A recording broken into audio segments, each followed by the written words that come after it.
নমস্কার বন্ধু, astrology 24x7 YouTube চ্যানেলে আপনাকে আরও একবার স্বাগত। আমি আপনাদের বন্ধু শ্যামল। বন্ধু সঙ্গে থাকুন, ভালো থাকুন। আমার তরফ থেকে প্রাণ ভরা ভালোবাসা আপনাদের সকলের জন্য রইল। শুরু করব কন্যা রাশির বন্ধুদের জন্য অক্টোবর 2024 কেমন যেতে পারে সে সম্পর্কে বিস্তারিত আলোচনা। দেখুন, আপনার রাশি বা লগ্নভাবে বুধ এবং রবির অবস্থান থাকছে। বুধদেব সক্ষেত্রী এবং এইখানেতে আপনার 10 তারিখ পর্যন্ত থাকবে। তারপরে আপনার দ্বিতীয় ভাবেতে গমন করে যাবে। আর রবিদেব আপনার দ্বাদশপতি আপনার রাশি বা লগ্নভাবে থাকছে এবং দ্বাদশপতি আপনার 17 তারিখের পরে আপনার দ্বিতীয় ভাবেতে গমন করে যাচ্ছে। আপনার রাশি বা লগ্নভাবকে রাহু দেখছে। অপরদিকে যদি স্বাস্থ্যের ব্যাপারে আলোচনা করতে হয়, ষষ্ঠ অষ্টম ভাবকে দেখতে হবে, দ্বাদশ ভাবকে দেখতে হবে। দ্বাদশপতি তো আপনার রাশিভাবে বসে আছে, সেটা তো বুঝতে পারা যাচ্ছে একটু ব্যয় করিয়ে দিতে পারে। ষষ্ঠপতি ষষ্ঠভাবে বসে আছে এবং অষ্টমপতি আপনার দশম ভাবেতে বসে আছে এবং অষ্টম ভাবটাকে দেখছে রাহু এবং শনি। এই রকম কম্বিনেশনেতে কিন্তু আপনাকে একটা জিনিস আমি গাইডলাইনে আনতে চাইবো, আপনাকে বলবো যে স্বাস্থ্যের ব্যাপারে আপনাকে যত্নশীল হতেই হবে। স্বাস্থ্য কিছুটা দুর্বল হতে পারে, কিছুটা রোগগ্রস্ত হতে পারেন, রোগ প্রতিরোধ ক্ষমতা আপনার কমে যেতে পারে। একটু ভালো খাবার দাবার খাওয়ার চেষ্টা করুন এবং আপনার সংক্রামক রোগের ব্যাপারটাও থাকতে পারে। কেন বুধ রবি কেতু, এদিকে হচ্ছে আপনার ষষ্ঠভাবে শনি, ওদিকে অষ্টম ভাবেতে রাহু শনির দৃষ্টি, পজিটিভিটি অতটা নেই। আর দ্বাদশপতি আপনার রাশি বা লগ্নভাবে বসে আছে, তো সতর্ক থাকতেই হবে, একটু স্বাস্থ্য সচেতনতার দরকার আছে। অর্থের দিক থেকে যদি দেখতে হয়, শুক্রদেব তো পজিটিভ ভাইব্রেশন নিয়ে আছে। নবমপতি আপনার দ্বিতীয় ভাবেতে সক্ষেত্রী বসে আছে, পজিটিভ। অর্থ সংক্রান্ত ক্ষেত্রে খারাপ হবে না। আর বুধদেবও আপনার এখানেতে প্রবেশ করতে যাচ্ছে 10 তারিখ থেকে, তো ভালো পজিটিভ ভাইব্রেশন থাকবে।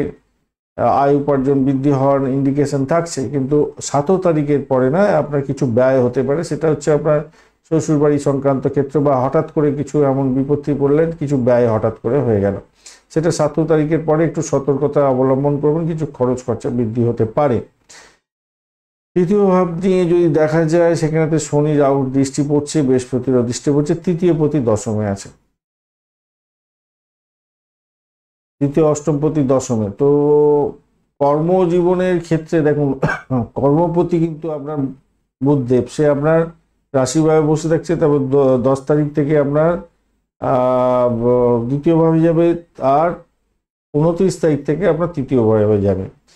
তো এরকম পরিস্থিতিতে আমি বলবো কর্মক্ষেত্রে কিছুটা উত্থান পতন থাকবে, কিন্তু এখানে পজিটিভ ভাইব্রেশন অনেকটা বেশি থাকছে। তো আপনি ভালোর দিকে যাবেন বলে ভালো থাকবেন, ভালো অবস্থান আপনার হবে, নিশ্চিতভাবে ভালো অবস্থান করবেন। কারণ মঙ্গলদেব তো 20 তারিখের পরে আপনার একাদশ ভাবেতে গমন করে যাবে। তো স্বভাবতই আপনার দশম ভাবটা, কর্মক্ষেত্রটা কিন্তু ভালো হবে। প্রথম দিকটা একটু সংঘর্ষ, একটু সমস্যা এগুলো হচ্ছে বটে, কিন্তু আপনি স্ট্রিক যদি থাকেন, কাজের জায়গাটা কিন্তু অত্যন্ত ভালো হতে যাচ্ছে। নিশ্চিতভাবে ভালো ফল পাবেন বলে আশা করছি। এবং কোনো নতুন যোগাযোগ, শুভ যোগাযোগ এই সমস্ত কোনো হতে পারে, হওয়ার চান্সটা অনেকটা বেশি থাকছে। নতুন যোগাযোগের মাধ্যমে ভালো একটা সুযোগও আসতে পারে আপনাদের। চতুর্থ ভাব যদি নিয়ে আলোচনা করা যায়, চতুর্থ পতি নবমে আছে, পজিটিভ ভাইব্রেশন। দশম ভাব থেকে যদিও বা চতুর্থ ভাব থেকে দেখাচ্ছে, পরিবারের ক্ষেত্রে কিছু জটিলতা সামান্য হলেও আমি বলবো যে সেটা কেটে যাবে এবং পারিবারিক অবস্থাটা ভালো থাকবে বলে আশা করছি। খারাপ হবে না, খুব খারাপ হবে না। প্রেমের জায়গাতে আপনার বৃহস্পতির দৃষ্টি, মঙ্গলের দৃষ্টি পড়ছে, প্রেমের অধিপতি ষষ্ঠে আছে, তো পজিটিভ জায়গাটা থাকবে। প্রেমের ক্ষেত্রে ভালো হতেই যাচ্ছে, বিশেষভাবে শুভ ফল পাবেন। আর শত্রু যারা আছে তারা একটু নেগেট করার জন্য চেষ্টা করবে হয়তো, কিন্তু সেখান থেকে আপনি উঠতে যাবেন, ঠিকঠাক চলবে বলে আশা করছি। দাম্পত্যের ক্ষেত্রে রাহু বসে আছে এবং দাম্পত্যের অধিপতি বৃহস্পতিদেব নবমে বসে আছে।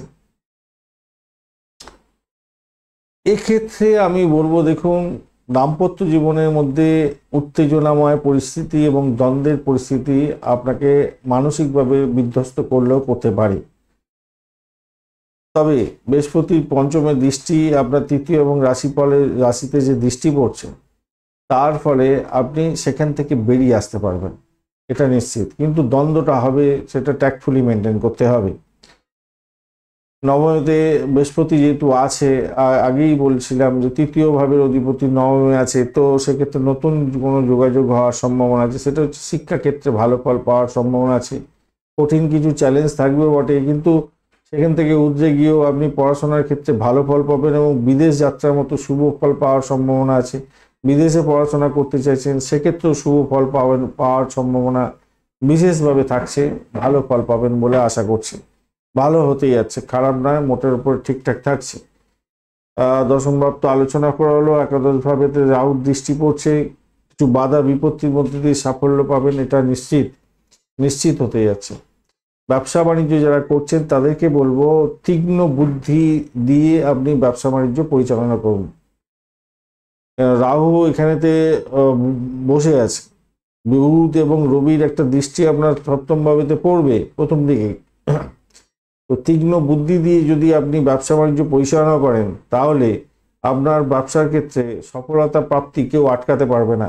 চ্যালেঞ্জ তো থাকবে, রাহু সপ্তম ভাবে বসে আছে, চ্যালেঞ্জ থাকবে, কিন্তু সপ্তম অধিপতি নবমে বসে আছে, খেয়াল রাখতে হবে। সৌভাগ্যের যোগ আপনাকে দেবে, তো আপনার কাছে কিছু সুযোগ নিয়ে আসবে। সেই চ্যালেঞ্জও থাকবে, ধীরগতি কখনো হয়ে যাবে, সেই ধীরগতিতে আপনি হচপচে ব্যাপার করবেন না। কিন্তু যদি আপনি তীক্ষ্ণ বুদ্ধি অ্যাপ্লাই করেন, আপনার ব্যবসার ক্ষেত্রে প্রোগ্রেসটা অনেকটা বেশি হবে বলে মনে হচ্ছে, এবং ভালোর দিকে যাবে। তো এই গেল মোটামুটি আলোচনা আপনাদের কন্যা রাশির বন্ধুদের।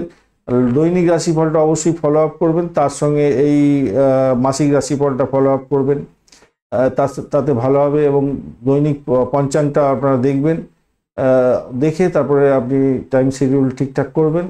আশা করি আপনাদের ভালো হবে। লাইক শেয়ার কমেন্ট করুন বন্ধু, আর কমেন্টে লিখুন ওম নমঃ শিবায়, হর হর মহাদেব। পজিটিভ ঊর্জা তৈরি করার চেষ্টা করুন, নিশ্চিতভাবে শুভ ফল পাবেন। বন্ধু সঙ্গে থাকুন, ভালো থাকুন।